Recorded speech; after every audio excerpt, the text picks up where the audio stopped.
આત્મા છું આ નક્કી કર. હું આત્મા છું આ વાતનો નિર્ણય કરો અને હું આત્મા છું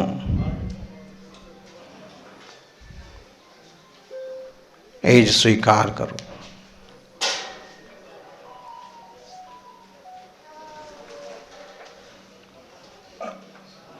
પદાર્થોથી ભિન્ન આ આત્મતત્વ છે. પોતાનું આત્મા આત્મા પરમાત્મા થાય છે. ફક્ત દ્રવ્યલિંગથી કલ્યાણ થતું નથી.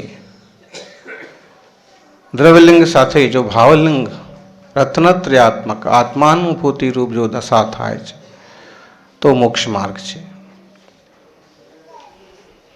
અને કેવલ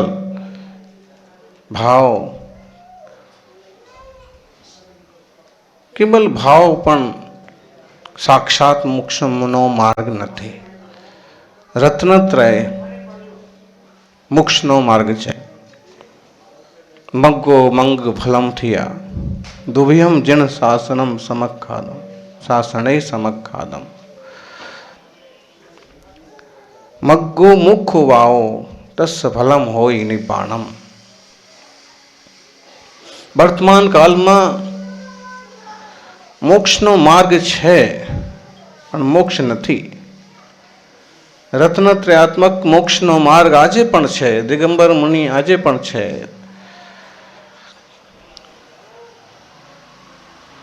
કોની ભાવોની, કોની આત્માની, કોની દિગંબર મુદ્રાની દશા કેવી છે, ભાવાનુભૂતિ કેટલી શુદ્ધ છે, આ નિર્णय कोई पण कर सकत नहीं.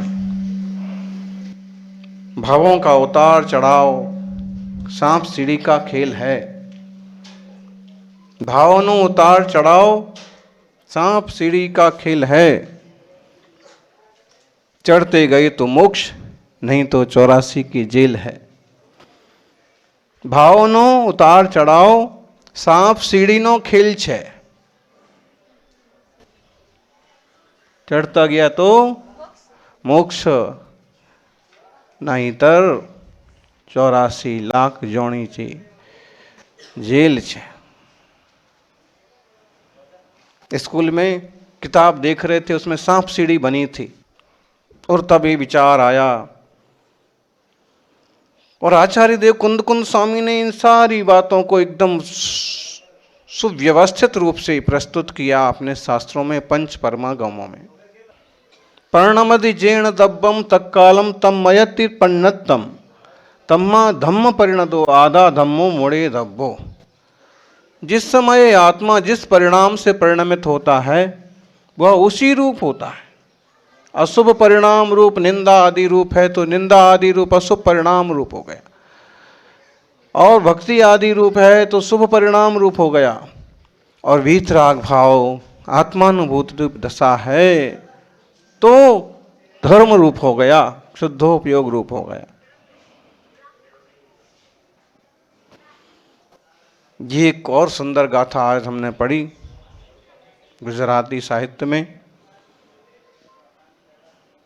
जम जम समयम जीवो आविषयी जीर्ण जीर्ण भावेन सो तम्मि तम्मि समये स्वहा सुहम बंधये कम्मम. जम जम समयम जीवो, जिस जिस समय जीव के जैसे जैसे परिणाम होते हैं, जिन जिन भावों से जीव आवेशित होता है, वह उस समय उस प्रकार के शुभ और अशुभ कर्म को बांधता है. राजस्थान वालों, अभी आप लोग सेवा भक्ति वैयावृत्ति के परिणाम से परिणमित हैं, तो आप लोग शुभोपयोग वाले हैं, पुण्य कमा रहे हैं, पुण्य बांध रहे हैं. भावनगर वालों, आपके भाव कैसे हैं? धर्म ध्यान, व्यवहार धर्म ध्यान के.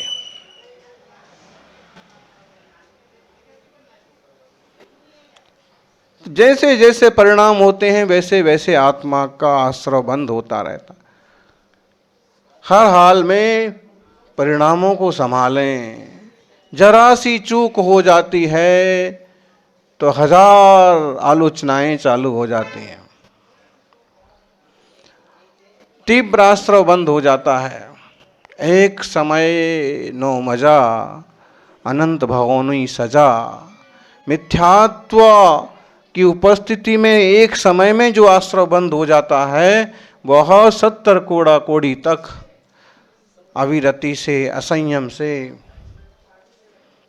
दर्शन मोहनी का आश्रय बंद हो जाता है। आत्म कल्याण नो मार्ग छे दिगंबर मुद्रा अभूतपूर्व छे। कोई सराहना करे या निंदा, लाभ हमारा ही है, क्योंकि सराहना होगी तो प्रेरणा मिलेगी और निंदा होगी तो सुधरने का अवसर मिलेगा, सावधान होने का मौका मिलेगा। लेकिन क्या करा जाए? कुछ तो जैसे समयबद्ध पर्याय होती हैं, क्रमबद्ध पर्याय होती हैं, और फिर ऐसे लगता है कि इस तरह के अनुचित शब्दों का, असहज करने वाले शब्दों का उपयोग होना ही नहीं चाहिए, जिससे क्षोभ पैदा हो खुद को, किसी और को। उस तरह के शब्दों का प्रयोग कम से कम निर्ग्रंथ मुद्रा में तो होना ही नहीं चाहिए। जो लोग, जो जीव वैसी दशा में हैं उनसे हो जाएं भले, लेकिन जो जीव मोक्ष मार्ग में साक्षात आत्म तत्व की शुद्धि का पुरुषार्थ कर रहे हैं उनसे तो नहीं होना चाहिए। लेकिन अब हम इसे समझ लें, तत्समय की योग्यता, उस समय की ऐसी योग्यता और गृहस्थ सम्यक दृष्टि भी हो तो उसको प्रत्यक्षान संबंधी अप्रत्यक्षान संबंधी कषायों का उद्रेक कदाचित हो सकता है। और उसी तरह से मुनिराज भी, इस युग में भी आत्मानुभूति करने वाले साधक भी कभी तीव्र निमित्त मिल जाएं और उस समय उनकी संजुलन कषाय का तीव्र उदय हो तो संजुलन कषाय वाले मुनि भी क्षण भर को आक्रोशित हो सकते हैं। इस काल में मुनि नहीं होते हैं, इस काल में ऐसे मुनि नहीं होते हैं जो श्रेणी आरोहण कर रहे हों, शपथ श्रेणी चढ़ रहे हों, कि निरंतर जिनकी वर्धमान विशुद्धि ही हो। ये बात सत्य है कि ऐसे मुनियों के दर्शन दुर्लभ हैं जो सुकुमार, सुकौशल, गजकुमार, पार्श्वनाथ जैसे हों।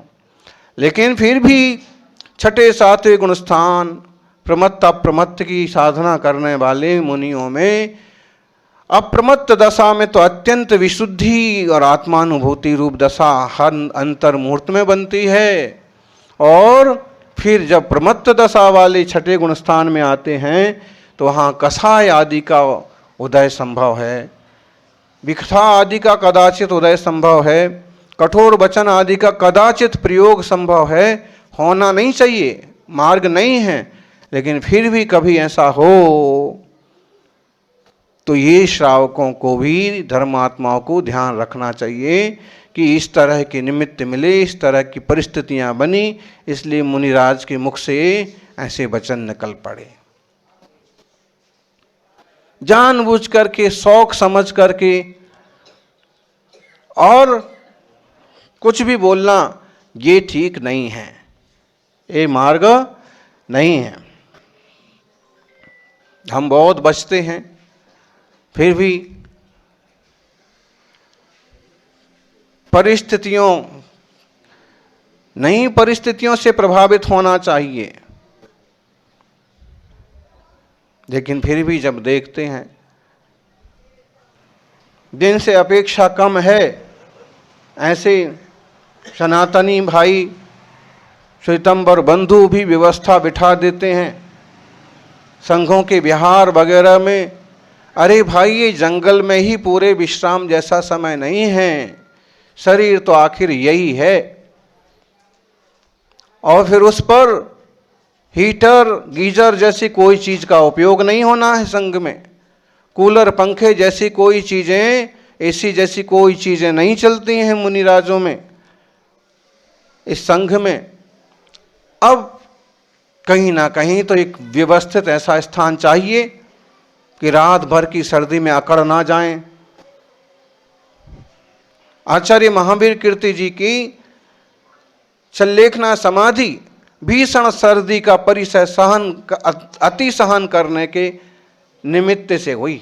हम कहेंगे उस समय ऐसी होनहार होगी इसलिए हुआ वैसा, लेकिन फिर भी जब हम निमित्तों की तरफ से देखते हैं तो ये मालूम पड़ता है। अब ऐसे में जब और लोग सहयोगी बन जाएं और जैनी कहलाने वाले भाई, दिगंबर कहलाने वाले भाई भी अगर, जिनसे अपेक्षा रखी जाती है, और वो भी अगर हाथ खड़े कर दें, सारी उपलब्धियां होने के बाद, व्यवस्थाएं पास में होने के बाद भी हाथ खड़े करें, तो अपेक्षा रखी गई थी कि हमारे भाई हैं, दिगंबर जैनी हैं। अब यहाँ पर तो संघ का आराम से विश्राम हो जाएगा, साधना हो जाएगी, निराकुलता बनी रहेगी, समाधि बनी रहेगी। और वहाँ अगर वो अपेक्षा की उपेक्षा हुई तो फिर विकल्प जैसे जबरदस्ती आ जाते। पर्यायजन्य कमजोरी समझो, आत्मा तो अपने आप में पूरा है, लेकिन तत्समय की योग्यता समझो, पर्यायजन्य कमजोरी समझो कि इस तरह के प्रवाह में और फिर कभी उद्बोधन निकलें तो ऐसे वचन निकल पड़ते हैं जैसे हमारे अभी पिछली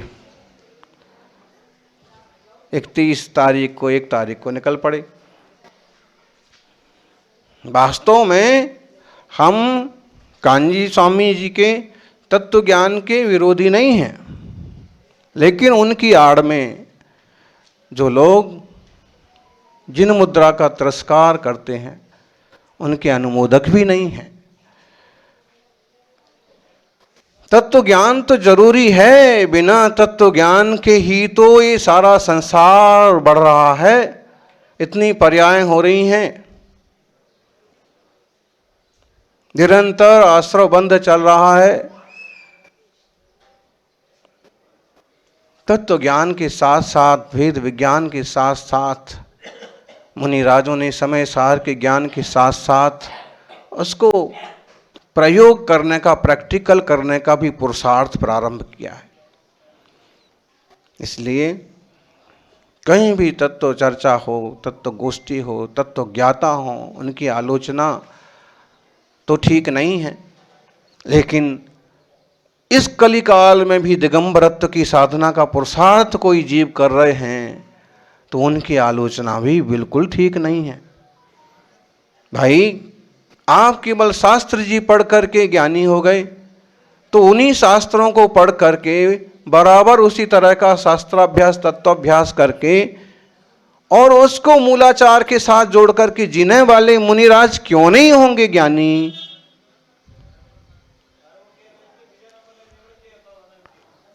मार्केट में भी समझदार लोग सोने को सोने की नजर से ही नापते तोलते हैं, चाहे किसी की दुकान पर बिक रहा हो। ऐसा तो नहीं कि हमारी दुकान पर बिके सो सोना और दूसरे की दुकान पर बिके सो पीतल। दूसरे की दुकान पर भी हो सकता है।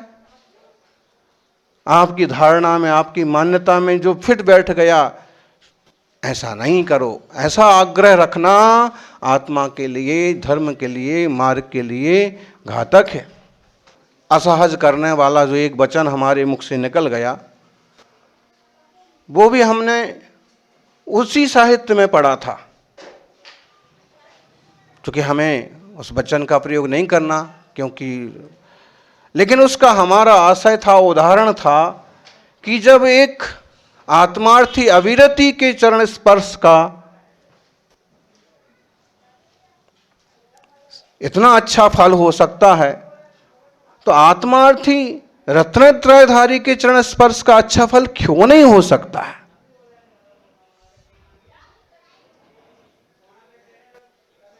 आग्रह किस बात के? हम निराग्रही आचार्य पूज्यपाद स्वामी इष्टोपदेश के आखिरी श्लोक में कहते हैं, मुक्ताग्रहो विनिवसन सजने बनेवा। आग्रहों को छोड़ करके चाहे आप जन समूह के बीच में रह लो और चाहे वन में रह लो, आग्रह ऐसे हठाग्रह से लाभ क्या है? हमें अनेकांतवाद स्यादवाद यही तो सिखा रहा है कि इस अनेकांत स्यादवाद से, नए निक्षेपों से वस्तु व्यवस्था को समझ करके अपने को पकड़ो, पोतानु आत्मानु कल्याण करो। सभी जीवों से, खासकर अभी पिछले प्रवचनों को लेकर के किसी के मन में ऊहापोह हो, विकल्प हो, तो उन विकल्पों का बोझ ना लादें। एकदम बोझ को छोड़ के बोध को उपलब्ध हों और हम सभी जीव, आत्मार्थी जीव, परमात्मा वर्धमान स्वामी के मार्ग का अनुसरण करते हुए आगे बढ़ें। इस पर्याय का एक समय भी बर्बाद करने लायक नहीं है।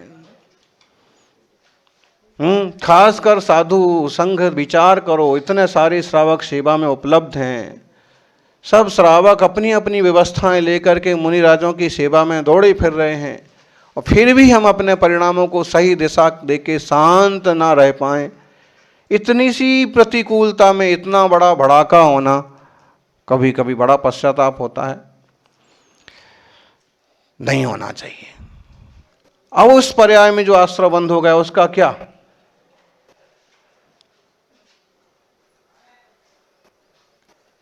किसी पर भड़क जाते हैं, अब इनने ज्यादा 10 किलोमीटर 12 किलोमीटर चढ़ा दिया, भड़क जाएंगे। अब जो है सो है, जहां गांव है वहां गांव है, जहां जो है सो है। अभी परिणाम अपने शांत रखो। कम से कम इतना तो समझो कि कोई आगे जाके बता देता है कि आज 10 किलोमीटर है। जंगल में रहने वाले मुनिराज को तो यही पता नहीं कि कौन सी वस्तु कितने किलोमीटर है, कौन सा गांव कितने किलोमीटर। तो अभी आपकी सेवा में जो उपस्थित हैं उन पर भड़कने की बजाय या उन्हें अपना नौकर समझने की बजाय उन्हें भी एक सद्भावना से आशीर्वाद देना चाहिए कि आज भी ऐसे धर्मात्मा जीव हैं जो मोक्ष मार्ग में चलने वालों की सेवा साधना में सहयोगी बनते हैं। सभी को मंगल आशीर्वाद। सोनो कंगलाण थाओ, सोनो उत्थान थाओ અને મારા આત્માનું પણ પરિણામ નિર્મલથી નિર્મલ થાઓ એવી મંગલ ભાવના સાથે જય બોલીએ 24 तीर्थंकर भगवान की।